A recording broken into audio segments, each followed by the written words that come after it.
Jason had this girl Tammy with the purple Bentley. I got it. She ain't never got the ass, but I knew that she was fine like the ticket on the dash. Shout out to the homeowners. Girls got diplomas and enough money to loan us some extra. Should we ever need it? If it sounds like you, let me hear you repeat it. You know, that's some real shit. You know, the stuff that be going on. You gotta understand, there's different types of pandering that be out there. But almost none of the stuff is inherently bad. It's just you gotta know what kind of role you want to play, what kind of lifestyle you want to have. So, tell me, what is the red pill and its purpose? So, basically, the red pill is just, if we were to sum it up, the red pill comes from the movie The Matrix, right? And for a lot of men, they grow up in a society where they're socially programmed, they're inundated into the social conditioning. So they have to first realize that the life that they think is real life is not reality. And the first to realize that, they have to take the red pill to realize that, or to be brought into the knowledge of that. So the red pill is basically seeing the harsher sides of reality, or to me, I would look at it kind of like the law, or the knowledge of good and evil. Like if you're looking at the Bible perspective, then you got people just living their lives, right? Children of Israel, or whatever it is, like Zion, whatever it is, right? But you got the children of Israel that just living their lives, and then one day they find out, you know what, here are these laws that let you know ways that you've fallen short. But if you ever look further into the Bible, then there's the perspective of grace and stuff like that, right? And basically what the red pill is just shining a camera or shining a mirror back in somebody's face about how their standards, about what they think of other people, what they think of themselves, and what they think of socio-sexual dynamics is unrealistic. And to get what they think that they should have, they don't have what it takes to do that. So, you know, if I were to break down the red pill, comparing it to the blue pill, I'd say that the red pill is more so about maximizing your return on investment by giving the minimal amount of investment to get a maximum return on investment. Okay, so what's the blue pill? Tell me about that. So the blue pill is just that social programming that's already there. It's that social programming, it's that inundation. It's a lot of it comes through religion, society. I'd say that a big aspect of what runs the hamster wheel of society is that if men are kept in a position to where they don't have any sexual power, then men will view gaining resources or being emotionally empathetic, sympathetic, and understanding with women as the way to attract women. And oftentimes women are complicit in this type of, you know, this manipulation by society and this gaslight through society, so that the things that they want to do under the wraps can stay beneath the surface. And then there are also men who are cool with pushing the idea of the blue pill, who are actually not in that position, because in order for them to benefit from living a red pill type of lifestyle, there need to be men who are lifting the heavier load or the heavier burden of being a provider, or being a woman's emotional pincushion, or being someone that a woman can go to for love or attention or validation. So by men being blue pill, those are basically men who take a feminine, submissive, or nice guy perspective, because nice guy is different from being feminine and submissive purely. Like a man can take that stance with a woman, right? And part of the reason why a man will do that is because, let's say you're growing up, what you see as a goal is sex, right? But you don't see sex outside of a relationship as something that you can really have. So you try to attract women for relationships or for friendship, thinking that if you do those things, then you'll be able to get what you want out of it. But the issue is this: if you don't make yourself sexually attractive, then a woman's only going to have sex with you trying to make yourself non-sexually attractive if it's transactional. Right? Either it's transactional or you're being manipulative. It's one of the two. So that's really how things go with being nice guys. Like there's nice girls too, right? Like there's nice girls who think that since they have sex with a guy once or twice, that automatically has to be her boyfriend. And when that type of thing happens, oftentimes a woman doesn't know how to make herself attractive for a relationship, so she just makes herself sexually attractive. But just like being a nice guy, being a nice girl doesn't completely work either, because when you don't make yourself attractive for what you desire, even if you're given somebody what they want up front, that doesn't automatically mean that they're going to be, it doesn't automatically mean that they're going to desire to reciprocate you. But the thing is this, the thing that you want up front, if you're going to take that dominant masculine role up front, it needs to be something that's intrinsic. And so when we're talking about the blue pill, it's basically a guy who thinks, you know, he needs to be in a relationship or be married or date a woman long term to have sexual access to her. And that sexual access is going to be based off of the investment that he makes in her in a non-sexual way. And then red pill is just basically trying to maximize your return on investment. Okay, so how would you define game? So there's a lot of guys right now who push the idea of game, and you know, if we take it back, like we take it way back to when it first became like a media topic and an idea of what game was, a lot of it was either associated with like pimps or players, and a lot of it was also associated with pickup artists, right? And they're just certain strategies and techniques that a man would use. Now, in a more modern definition of game, or how I would define game, or how a lot of other men would define game, is just basically having standard strategies, having your mindset set about who you are as a man, what you want out of your interactions with yourself in life and with women, and laying down that foundation in your program. Just basically having a program. Now, don't get me wrong, if we go back far enough, then a lot of what people consider game was just having the ability to lie to and manipulate women to have sexual access to them. And that's part of what a lot of guys distance themselves from.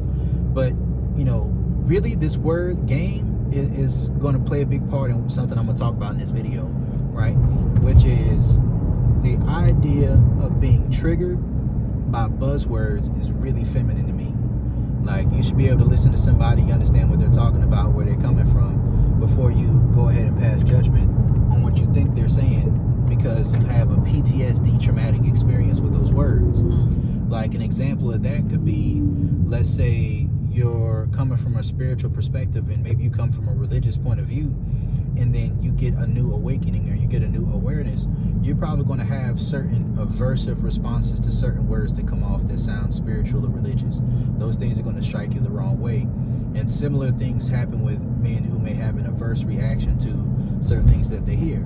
So for some men, the word game creates an aversive reaction because they're thinking of manipulating and taking advantage of women. But like I always say, toxicity is on a spectrum. There's moral toxicity, which game is in there. Amoral toxicity, game is in there.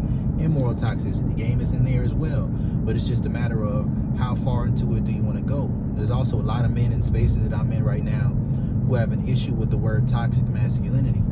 And they say that it doesn't exist. That's not true. Toxic is basically a modifying word, right? If you disrespect somebody's boundaries, if you're forward about what you want, if you desire what you desire, you don't really care what other people feel about it, then in this modern gynocentric society, then that'll be viewed as toxic regardless of how moral you are about going about it. It's just a matter of where are the lines in the sand that you draw, right here. So, you know, it's just about a matter of where are the lines in the sand that you draw, what lines won't you cross. So what game is basically having standards for yourself, knowing what you want as a man and knowing how to go about it. To me, I say game is being able to make yourself attractive for the outcome that you desire. If you can make yourself attractive for the outcome that you desire, and you can get the outcome that you desire, or to be seen, present yourself the way that you want to be seen, and then can find somebody who you can share that with, then to me, that's having game. Okay, how about Brodie's Law? So Brodie's Law basically works like this. Some people will. Some people always will, no matter what.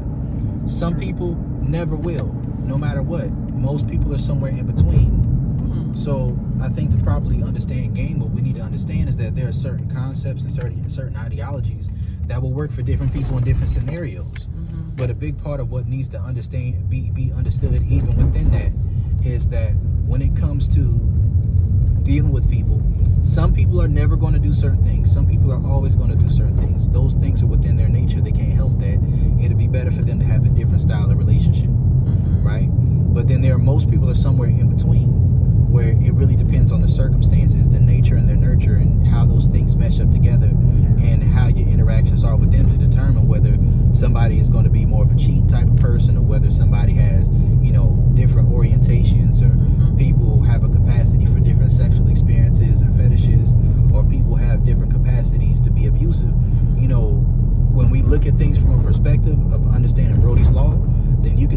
find yourself in a situation multiple times, then chances are you're part of the problem. Even if you don't want to say, even if you're a victim, and I know that sounds hard for people, because in this day and age, a victim mentality is something a lot of people like to take. But even if you find yourself being repetitively victimized, you have to understand that there's something about your energy or your mindset or circumstances you put yourself in that attract that type of outcome. And that goes for both men and women. And game, oftentimes, is understanding the ins and outs of those scenarios to avoid those type of situations. And when you're able to avoid those type of situations, there are still situations that can come and find you. But it shouldn't be something that becomes a repetitive thing. Like, if somebody's gonna victimize you, they need to actually victimize you, not really just like put yourself in that situation and make it easy for them. Wow. So the last question I have for you is, what is sexual integration? So sexual integration is just basically that understanding is when you understand sexual polarity, then what you know is that when it comes to relationships, that sex and emotions and relationship and responsibilities, those are all different things that take part in a relationship. And based on which perspective you take, that's which side you kind of got to integrate from if you want to have a sustainable long-term relationship. The more honest you are up front, the better. You know, I think when it comes to some men's issues with the red pill, because I see some men these days, they get so upset at the word pill, right? Just because somebody said the word pill. It's like, why get triggered over words? A lot of those same dudes are dudes who used to be real heavy, having red pill all up in their videos all the time. It's just, you know, they either got to some arguments, got disillusioned with it, or they just find themselves in a position to where, you know, they realize they didn't agree with some of the tenets, and then they kind of branch off. But then there's also some guys who never entered the blue pill in the first place because they were initiated into the sexual shadow world by women when they were at a younger age, or they had like brothers, cousins, uncles, fathers, or women who initiated them into understanding female sexual nature. And because of that, they were just kind of in a position to where they never really took the blue pill in the first place to need the red pill. But either way, you have to integrate. So what sexual integration is about is you have to understand that below a certain level of sexual attraction, sex is going to be transactional. Between a certain level of compatibility, it's going to be transactional, right? Over a certain level, if you got the game, the emotional discipline to go through that process, then it's something that could be sustainable. It's something that could be sustainable. But one thing I see a lot of is men will kind of disown the manosphere, or they'll disown different aspects of it. And all these things are important, like paternity fraud's important. False rape accusations, these things are important. Men's rights, those things are things that are important. Some men want to take such a hyper agency, hyper masculine perspective that they can overlook things that some men weren't able to avoid putting themselves in a scenario of, or they didn't have access to this knowledge of ahead of time, and then look down on men who do share their information because that's not their experience from day one. I think that oftentimes to give the best advice, you need to not only be somebody who can get good results, but who's been in the place that someone else has been in, and then you're able to understand the mindsets that transition in between there. So really what the blur pill about, a lot of it is about having that ability to transition between those mindsets. So a lot of my content isn't for people who don't need any help. For some of it is for people who don't need help. Some of it's for men who are, you know, already sexual alpha males, and they just need to learn how to integrate that into a relationship. Maybe naturally they have more of a red pill perspective, and they need to learn how to integrate. Some of the people are people who kind of came up in more of a blue pill perspective, and they need to integrate. And to do that, they need to take a step back, go through the biology first approach. But by men understanding these things, learning what a gentleman gigolo complex is for a woman, as well as a Madonna whore complex for themselves, then people can work through some of these concepts and get to a better place where they can have more of a holistic, full perspective. Because at the end of the game, both the red pill and the blue pill are on the same hamster wheel. The same hamster wheel of being transactional when it comes to sex, love, and relationships. And it comes from the same hamster wheel of a man not fully taking the lead, not fully having a program, laying out his program. A lot of it is playing games. But when you understand the real, then you don't have to lie to women. You don't have to pretend to be something that you're not. You can just lay out your program, use the biology first, do whatever you're trying to do, know how you want to deal with a woman, interact with a woman, and then just set your standards at that. And when you're real about it, when you're aligned within yourself, then you don't have to lie about certain things. And when you don't have to lie about certain things, you're in a better place. So this is Brodie, I'm out.